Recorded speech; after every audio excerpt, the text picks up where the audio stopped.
Hawk, Yes. Well, one of our great sponsors of our coverage in anytime we've been to the Super Bowl has been U.S. Army Waco Recruiting Company with Captain Kai Kizzy.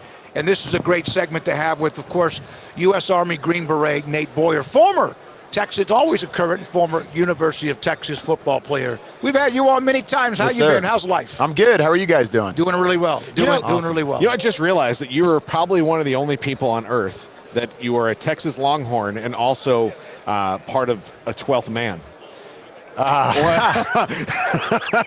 They call it the 12s. Yes, the because 12s. A&M pulled the rug out from under them on that one. Yeah, that's right. They had it licensed or something. Yeah. Yeah, that's true. And another interesting note, I played. So now, you know, Texas is obviously moving to the SEC, and we're going to play A&M again every year, which we have to do.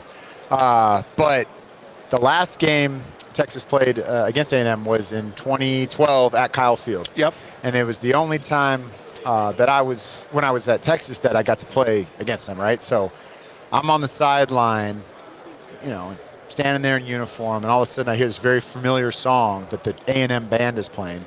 They were playing the Ballad of the Green Beret. Mm-hmm. And for a split second, in all my arrogance, I was like, oh, they're playing this for me. No, it's the Cadets. It's just one of the songs the bands play. But they had no idea there's a Green Beret on the field. The only one on the field is wearing burnt orange. Yeah. That's awesome. That game will always stick out in my memory because A&M had it won essentially and then made some really dumb penalties. I think was it Johnny Jolly that hit Case so far out of bounds they could have been getting water together? They had that. They had there was a head-to-head on a pass to Mike Davis. I don't know if you remember that. It was over his head. It was probably uncatchable. But somebody, you know, helmet to helmet got called 15 yards on like 3rd and 17 or something. You know, and then all of a sudden first down.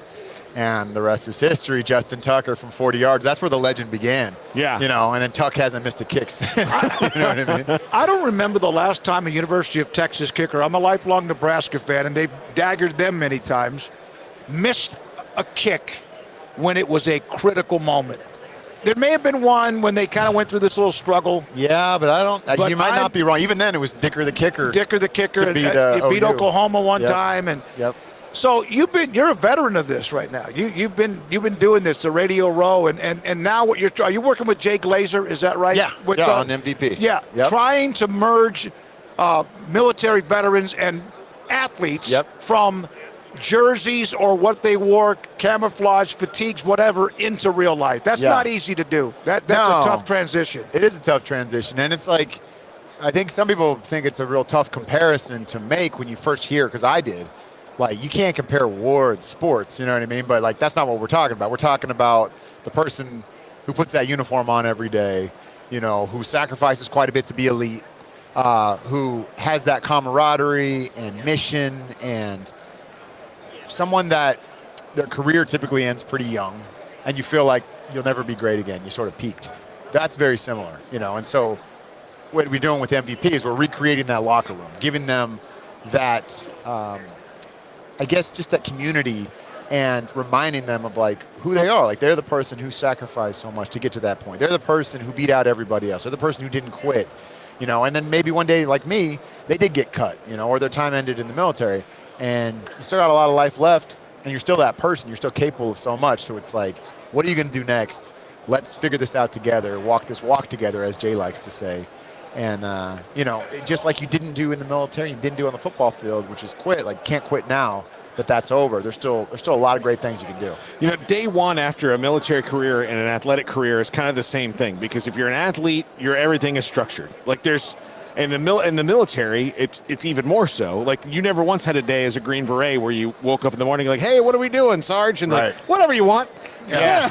You know, you never. That's kind of scary. It's like, I say this all the time, but it's like, it's exciting and terrifying at the same time. Yeah. You're like, I can do whatever I want. And then you're just like, well, I've not done that. But what do I do? Yeah. Like, where do I start? I have too many. It's almost like too many choices and options, and it can be kind of daunting. Like, what if I pick the wrong thing and, you know, spend all this time going down this path and it's not even what I want? And, you know, that's people get anxiety over that. It's a blessing.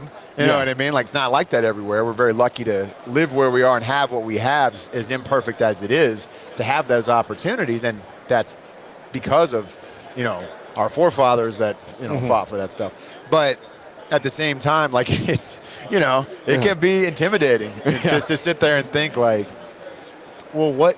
Okay, so I was behind a rifle for 25 years. Not me, but like I'm just saying, the typical person that has that long career, or even 5 years, and now it's like, what am I actually good at that I can do in the real world? Yeah. Can't do that. You know what I mean? I get, unless you transition into law enforcement or something, but it's like, it's hard to sit there and imagine like where that translates. Same with sports. It's like, well, besides broadcasting, as an athlete, a lot of them think like, what else can I do? All I know is football. And it's just like, no, you know a lot more than you realize. Paul's father fought on the lines in Vietnam in the Army. My dad was a Naval Academy graduate, never was running the lines, but was at Tan Son Nhut in Vietnam, and he was a part of a couple of wars.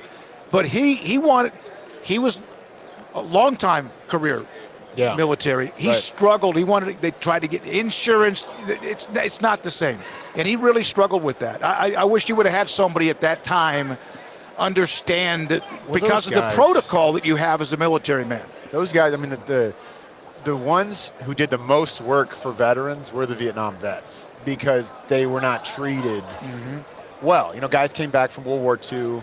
Less so in Korea, but in World War II, and they were very much, sort of worshipped and made heroes. And same with parades. us. Same with us at some level. Maybe not the parades, but like the thank you for your service thing. Right. And I think a lot of that was trying to make up for that guilt of how those Vietnam vets were treated. But even while they were treated like that, they still fought for so many veteran rights and did a lot to get the VA where it is. It's not perfect, but it's way better than it was, in a lot of these organizations. My dad died almost 9 years ago, but he lived a lot longer because the VA saved his life with PTSD. And so you gotta dedicate that and thank that's the Vietnam era. And he after that put a lot of his free time. That was his because he military right to working for a company, and then he was retired. It was really tough for him to be retired, and then when he finally got got help for his PTSD in the VA, he was the guy I knew when I was a kid again, and he had a couple rough years, and then he dedicated all his time to free time to hey, I'm going to help these veterans. Right. Also, he knew how to get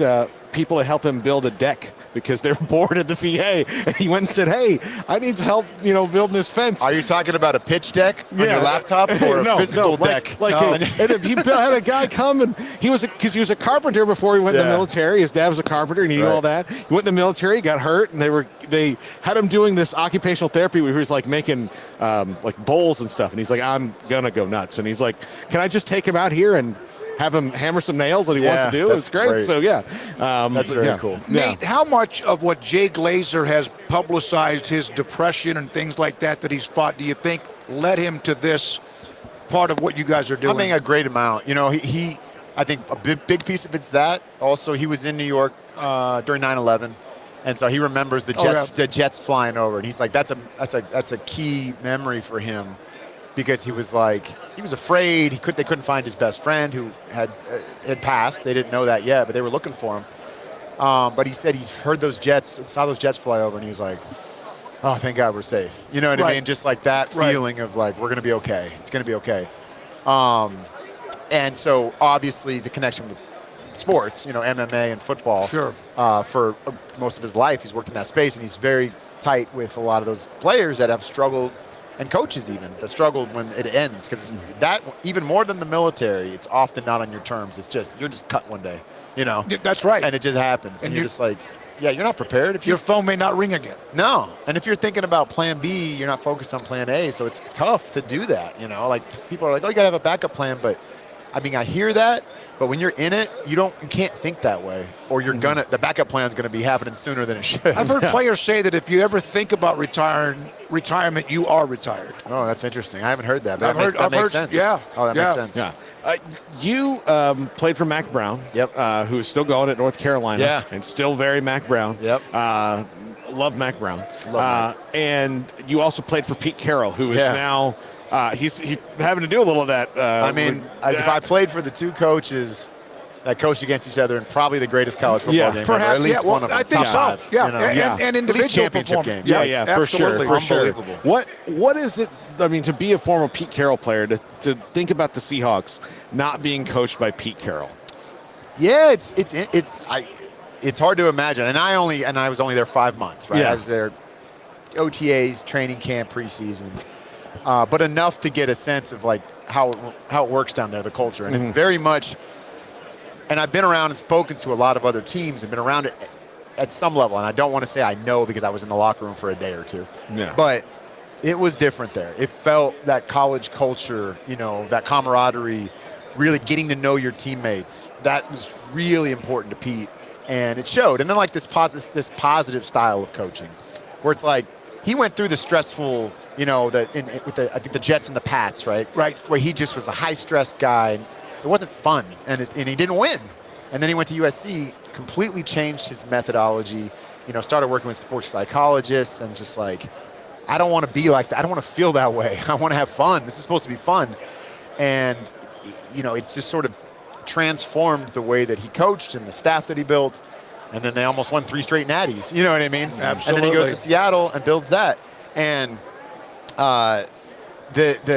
everything was about competing, yes, but it was like, what I remember is like the only yelling that happened at practice was positive yelling. If somebody screws up, especially at the NFL level. More reinforcement stuff. Yeah. And if they screw up at the NFL level, they know they screwed up. Yeah.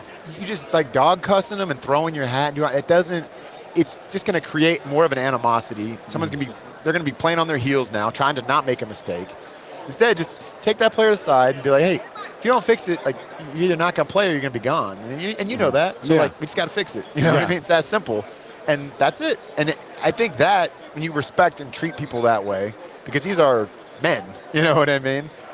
Especially at that level. They're making most of them, or not most of them, but a lot of them are making more than you are as a coach. Like you have to treat them in that manner, I think. You were one of the last few teams at Texas when they were starting to drop a little bit. Yeah, we were like 8-5, 9-4 when I was there. But still winning and getting to bowl games. And then there's been this off and on drought. What are your thoughts about what Steve Sarkisian has done to get him on the precipice of playing for the national title? I mean, whatever he's done is working because, even last year. So the year one he comes in 5-7, and everyone's thinking, well, there's same as it's been the last couple guys we've had, right? Which was tough. And the next year, I think 8-5. I think or maybe even 7-6. We lost the bowl game. We lost to Washington. So yeah, not much better, but a little bit better. And they hung in these close games, and kind of won more than the year before, where we lost every close game, right?